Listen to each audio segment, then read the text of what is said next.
आदाब नमस्कार, मैं सुल्तान अंसारी और आप देख रहे हैं तहकीकात न्यूज़ 24।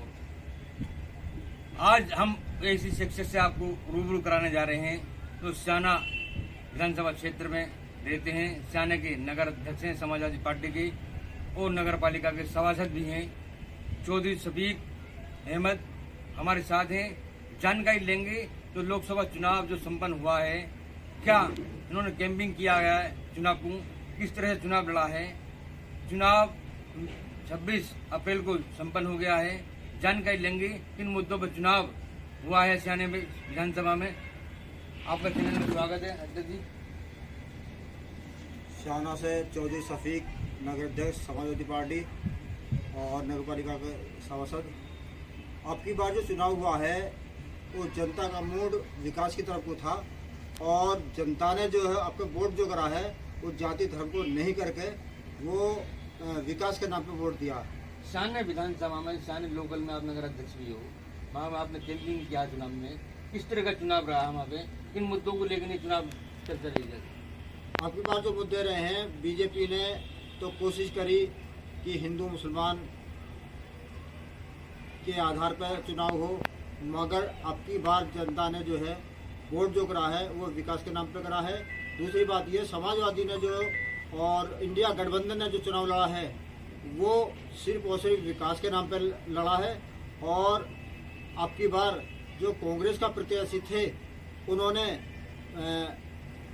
एक जाति धर्म को का वोट नहीं मिला है, उन्हें मुसलमान, जाटव, वाल्मीकि और पंडित यानी कि हर समाज ने इतना जबरदस्त तरीके से वोट दिया है कि अब की बार भाजपा में खलबली है। क्योंकि जिला बुलंदशहर की सीट एक ऐसी सीट मानी जाती थी कि भाजपा की भारी भरकम सीट मानी जाती थी और इस सीट पे आपके हारने के आसार ज़्यादा दिखाई दे रहे हैं।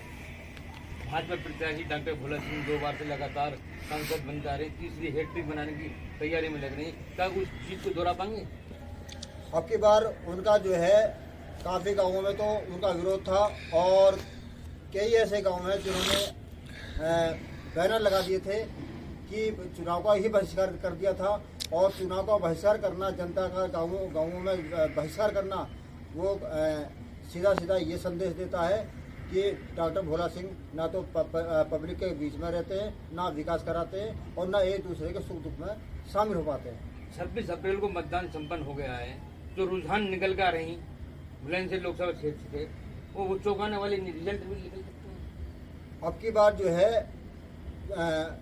जब वोटिंग होगा उसमें लोग ये सोचेंगे कि एक आश्चर्य होगा, ऐसा आश्चर्य होगा कि ये सोचेंगे कि इंडिया गठबंधन की सीट जो आई हैं वो बुलंदशहर अब की बार इंडिया गठबंधन जीतने जा रही है।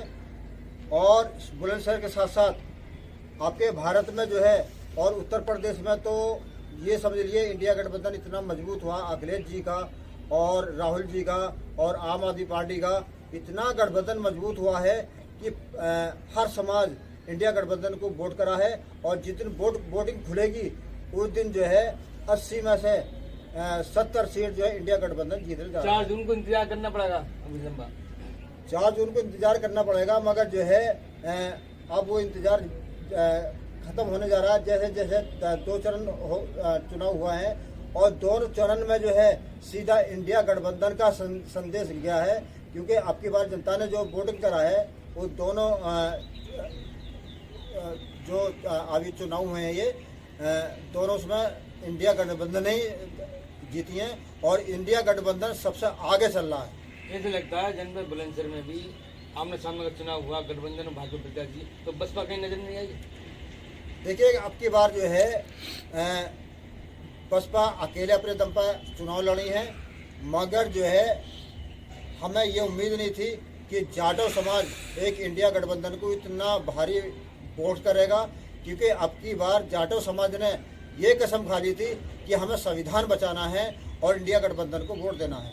संविधान को लेकर ये सब एक साथ मंच पाए। गठबंधन जो है क्या नाम है संविधान बचाने के लिए और जो नए नए कानून ऐसे लेके आ रहे हैं जो एक दूसरे के लिए खास तौर से गरीब समाज, पिछड़ा समाज, दलित समाज, ओबीसी समाज सबके लिए ये ऐसा कानून लाना चाह रहे हैं जो ये अपनी मनमानी कर सके और छोटे समाज को जो है पहले से भी जो है कमजोर कर सके। सपा अध्यक्ष, राष्ट्रीय अध्यक्ष और पूर्व मुख्यमंत्री अखिलेश यादव ने एक पीडीए का नारा दिया है, उसके आधार पर चल देंगे? अखिलेश जी ने जो पीडीए का नारा दिया है वो ऐसा नारा दिया है कि अखिलेश जी ने जो है जाटव, ओबीसी, गरीब तबका और हर समाज में भी ऐसा नहीं है कि बड़ी जाति में कमजोर समाज नहीं है, हर समाज को जो है साथ लेके चलने की कोशिश करी है। दूसरी बात ये है, जैसे नेताजी हमारे मुलायम सिंह पिछड़ों की राजनीति और जो है ओबीसी और कमजोरों की लड़ाई लड़ते हुए हैं, वही लड़ाई हमारे अखिलेश जी ने लड़ी है और इस लड़ाई को मैं ओबीसी और दलित समाज और तुम्हारे हर समाज के जो दबे कुचले लोग हैं उन्होंने अखिलेश जी का साथ दिया है, इंडिया गठबंधन का साथ दिया है। एक आखिरी सवाल, जो रिजल्ट आने वाला है 4 जून को, आपको कैसा लगता है कि इंडिया गठबंधन के पक्ष में जाएगा? क्या सरकार भाजपा की बनेगी, क्या गठबंधन बनेगी?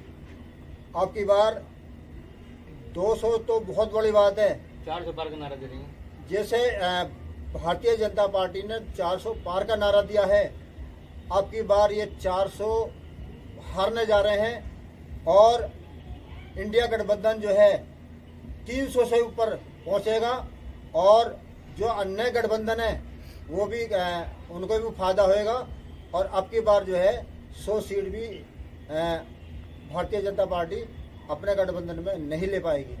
उत्तर प्रदेश में 2 चरण में चुनाव हो चुका है, तीसरा चरण 7 मई को हो रहा है, तो 7 मई में क्या देखने के लिए जा रहे हो आप? मैनपुरी भी है इसमें, संभल भी है इसमें। जैसे मैनपुरी है, संभल है और ये तीसरे चरण का जो चुनाव होने जा रहा है, ये तो ये समझिए कि ये गढ़ जो है समाजवादी का गढ़ है और समाजवादी ने इधर जो है एक ऐसा कार्य किए हैं, ऐसा विकास करा है कि उधर जो है समाजवादी का जो गढ़ जो माना जाता है वो वैसे नहीं माना जाता। उन्होंने काम करके दिखाया, वहाँ बीहड़ था, कच्चे रास्ते थे, वो आज पक्के रास्ते और अच्छे सुविधा पब्लिक को मिली है और अखिलेश जी ने का गढ़ है और समाजवादी ने इधर जो है एक ऐसा कार्य किए हैं, ऐसा विकास करा है कि उधर जो है समाजवादी का जो गढ़ जो माना जाता है वो वैसे नहीं माना जाता। उन्होंने काम करके दिखाया, वहाँ बीहड़ था, कच्चे रास्ते थे, वो आज पक्के रास्ते और अच्छे सुविधा पब्लिक को मिली है और अखिलेश जी ने जो मुख्यमंत्री कार्यालय में जो विकास कराए हैं वो उधर का सूबा जो है उन्हें कुछ नहीं दिखाई देता, उन्हें तो अखिलेश और समाजवादी दिखाई देती है। आपको लग रहा बदलाव होने जा रहा है? बदलाव बहुत जबरदस्त होने जा रहा है, इतना जबरदस्त होने जा रहा है कि हो सकता है कि जो सत्ता में लोग बैठे हैं ये देश छोड़कर ना भाग जाए। ये थे शाना के नगर अध्यक्ष समाजवादी पार्टी के और सभासद भी नगर पालिका के चौधरी शफीक अहमद, जो बता रहे हैं ताज़ा रिजल्ट के बारे में, ताज़ा जो रुझान आ रहे हैं चुनाव के बाद, जो 26 अप्रैल को यहाँ चुनाव जनपद बुलंदशहर में संपन्न हुआ है, उसके जो रुझान निकल के आए हैं सामने, तो ये बता रहे हैं आमने सामने का टक्कर गठबंधन और भाजपा के प्रत्याशी में है। अब की बार इनका ये दावा कर रहे हैं कि इस बार गठबंधन का प्रत्याशी शिवराम वाल्मीकि